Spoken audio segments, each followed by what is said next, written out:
হ্যাঁ, আজকে আমার ভাঙড়ে পূর্ব নির্ধারিত ভাঙড়ের সাধারণ মানুষকে যেটা ভাঙড়ের সাধারণ মানুষের যে পরিষেবা দেওয়া দরকার মাঝে মধ্যে আমি যেগুলো যাই, আজকে সেই তারিখটা আছে।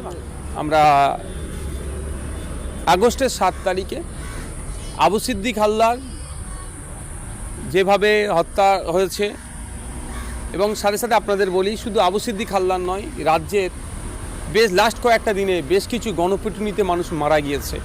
কোনো জায়গায় চুরির অভিযোগ তুলে পিটিয়ে মেরে দিয়েছে, তো বিভিন্ন অভিযোগ তুলে, ছেলে ধরার অভিযোগ তুলে পিটিয়ে মেরেছে।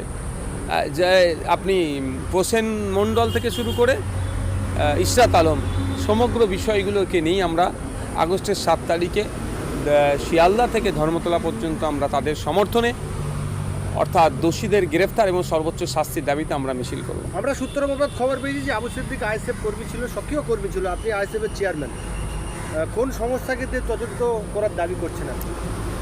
দেখুন, এটা আমাদের দলের ইন্টারনাল ব্যাপার। আমরা কোর্টের দ্বারস্থ হয়েছি, আমরা কোর্টকে উকিলের মাধ্যমে কোর্টকে বিচারক যিনি বিচারপতি ছিলেন তাকে জানিয়েছি।